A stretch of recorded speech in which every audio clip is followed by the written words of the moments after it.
Hola, mi nombre es Santiago Boselli, soy ingeniero agrónomo, socio de APRESID y miembro de la Regional Tandilia. Estamos en la materia de cultivos alternativos y cómo iba a faltar la arveja amarilla. La presentación que les vengo a dar tiene como título Arveja amarilla, integración ganadera. Y un poco las preguntas que me hago e intento responder son ¿por qué? ¿Para qué? ¿Cómo? ¿Y cuánto? ¿Quién tuviera todas estas respuestas juntas, no? Pero bueno, la empresa de la que les voy a hablar tiene su actividad integrada en tres patas. Una pata agrícola, una pata porcina y una pata ganadera con terminación a corral. En la empresa tenemos como premisa siempre dar un salto en el nivel de integración y eso lo logramos con la transformación de la mayor cantidad posible de granos en carne. Teniendo un poco en cuenta que estamos en el sur de la provincia de Buenos Aires, donde la fina es re importante en nuestras rotaciones, que tenemos un sistema bien integrado que usa cultivos de servicio con aprovechamiento forrajero, que los campos están ubicados no en la serrana típica, sino más bien en una zona overa. Nos cuesta tener el 100% del maíz que necesitamos para consumir. Siempre estamos buscando nuevas alternativas. Hicimos siembra variable, estamos con fertilización variable. Hace 4 años descubrimos el maíz de segunda como una alternativa viable y rentable desde lo económico. Y es por eso, en ese buscar y siempre estar buscando, es que encontramos a la arveja como un cultivo antecesor alternativo al maíz de segunda, así que siendo honesto estoy de pura casualidad acá dando esta charla. Cuando empezamos a alterar de arveja, nos dimos cuenta que agronómicamente cierra por todos lados. Permite agregar un doble cultivo al sistema, intensificando la rotación. Ese doble cultivo puede ser un maíz de segunda que va a ser de alto potencial. Agregar una leguminosa más, que en definitiva nos termina mejorando el balance de nitrógeno. Seguramente vamos a aumentar el NAN de nuestro suelo. Hacer un cultivo de invierno sobre maíz, que por ahí para nosotros es una limitante por la inmovilización de nitrógeno. Y también posicionar principios activos herbicidas que usamos más entrada a la primavera en invierno, lo que nos estaría ayudando a controlar mejor las malezas. Como si todo esto fuera poco, la arveja amarilla tiene cualidades nutricionales muy interesantes. Tiene prácticamente la misma energía que un maíz, pero con 20-24% de proteína. No necesitamos desactivarla para darle de comer a los monogástricos y además, como tiene poco aceite, se maneja bien fácil en la planta de alimentos balanceados, no toca martillos, sin fines, anda muy bien. Nuestra idea cuando tengamos el cultivo bien aceitado de lo productivo es reemplazar el 60% del expelder de soja que usamos en el criadero de cerdos por arveja y suministrar el 40% de la dieta de novillos de terminación también con arveja tal cual. Por eso que este año hicimos un ensayito en novillos, en los corrales del campo, que como ven son bien camperitos, piso de tierra, comedero de plástico. Lo que sí hacemos es pesamos todo lo que entra y ahí tenemos mixer con balanza, pesamos todo lo que suministramos, también eso es interesante.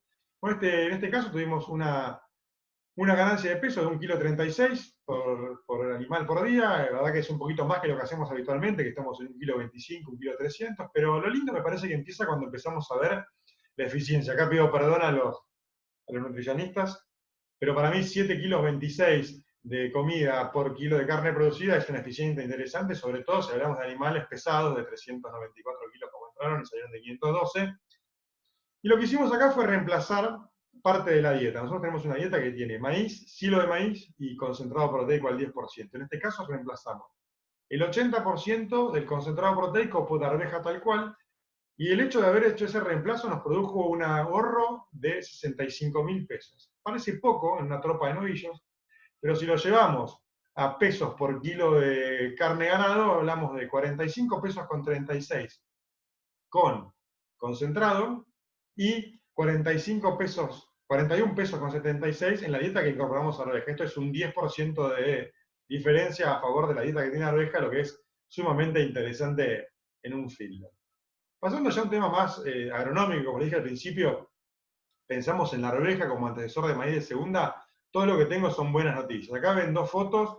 Esto es un maíz de segunda sembrado sobre cebada y acá maíz de segunda sembrado sobre arveja. La sembrabilidad sobre la arveja es infinitamente superior a la cebada. La cebada deja un rastrojo de pajonal abajo de una cebada de 6.000 kilos, que es prácticamente insembrable. Además estamos apurados porque nos queremos ir a brindar en Nochebuena. Pero bueno, nada, la diferencia que encontramos son muchos a la siembra y obviamente en la emergencia. Acá vemos un cultivo espectacular en una tabla y acá esto es lo que pasa cuando sembramos una maíz de segunda sobre una cebada. Las colas nos interfieren en el nacimiento, stand de plantas, inmovilización de nitrógeno, bueno, todas las cuestiones que hemos ido enumerando. No solo esto, la arveja, además, la ventaja que tiene es que consume un poco menos de agua y entrega el campo antes, entonces empezamos a tener maíces de segunda de este tipo. Este está con casi 50.000 plantas logradas y está estimado el rinde en 7.300 kilos. Ténganme fe, lo estimé correctamente, a conciencia, la verdad que es espectacular. Y tenemos relevados maíces de segunda sobre arveja ya de 8.000 kilos, arriba de 8.000 kilos. Es prácticamente lo mismo que hacemos con un maíz de primera. La verdad que es espectacular. Y como les dije, las buenas noticias en maíz de segunda no paran de llegar. Acá vemos fotos de un ensayo que venimos haciendo. En este caso está sobre arveja, lo venimos haciendo hace 3 años con Pablo Barbieri de INTA Balcarce sobre cebada. Lo que hacemos es una fertilización, él hace, yo no hago nada, una fertilización aditiva de nitrógeno. Arrancamos con 0N, 60N, 120 DN, y la verdad que no tenemos diferencias visuales entre la parcela con 0N y la parcela con 120 kilos de N.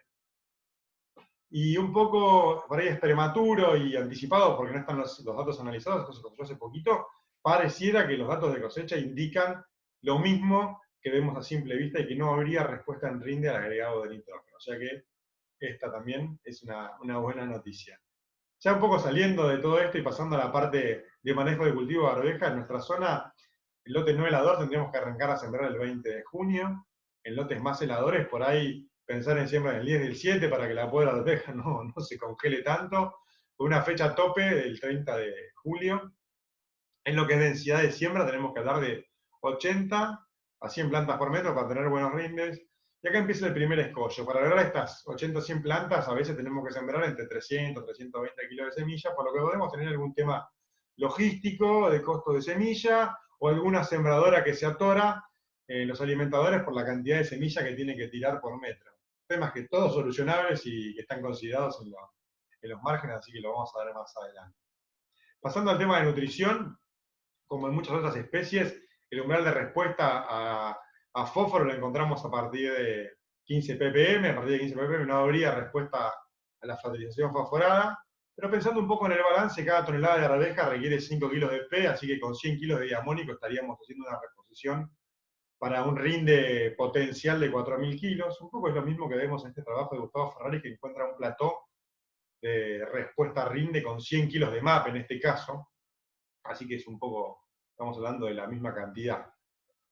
Teniendo un poco en cuenta este tema, es clave estar atento a la pérdida de plantas por fertilización en la línea. El mismo trabajo de Gustavo Ferrari se ve que una dosis de 100 kilos de MAP, la misma que tiene la mayor respuesta, tiene una pérdida considerable de plantas. Hablando con él, lo que me decía que reemplazando la fuente por super triple y haciendo la fertilización anticipada a la siembra, este problema lo evitamos y es clave para poder tener esas 90, 100 plantas que necesitamos para tener buenos rindes. Después, yendo a la nutrición nitrogenada, bueno, acá vemos una foto de una arveja inoculada de este lado, sin inocular de este lado, la diferencia es evidente.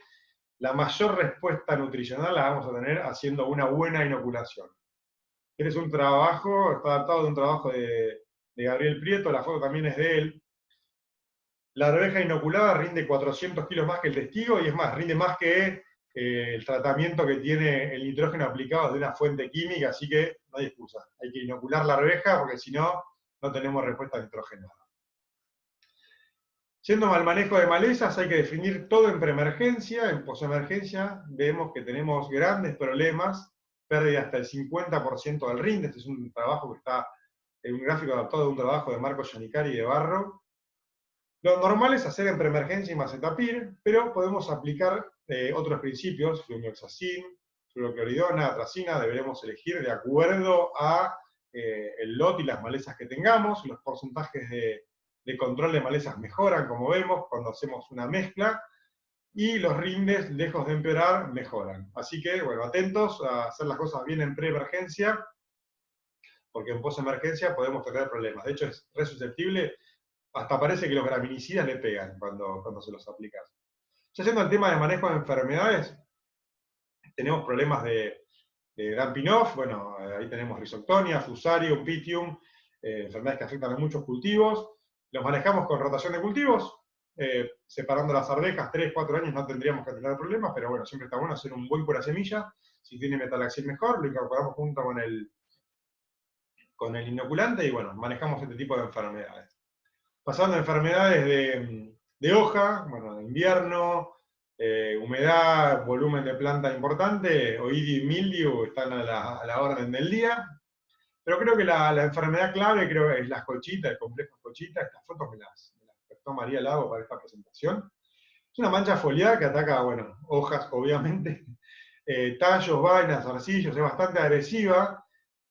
Y ante la aparición de síntomas hay que tratarla, se maneja bien, fácil, no hay problema con cualquier mezcla de fungicidas, una mezcla 2,1 de fluorina y triazol, la mantenemos a raya, pero hay que estar atentos y bueno, a monitorear los lotes. Está terminando y pasando a la parte cosecha, a veces la arveja nos entrega lotes desparejos a madurez, es un poco dehiscente, así que cuando tenemos esta problemática tenemos que entrar con paraquat para desecarla y tener un lote parejo que se pueda cosechar directamente. Con la plataforma de soja, como es un grano grande, no hay mayores problemas para cosecharla, para limpiarla. Por ahí hay que tener en cuenta que si está un poco seca, se parte un poco, así que si alguno la piensa con destino comercial del grano, hay que tener cuidado. Yo que me como al 100% no tengo ese problema. Bueno, y acá termina la parte de producción y vamos a pasar un poco a la parte económica. Este es un costo directo de arveja. Tiene imputado el 50% de un arrendamiento de 8 quintales.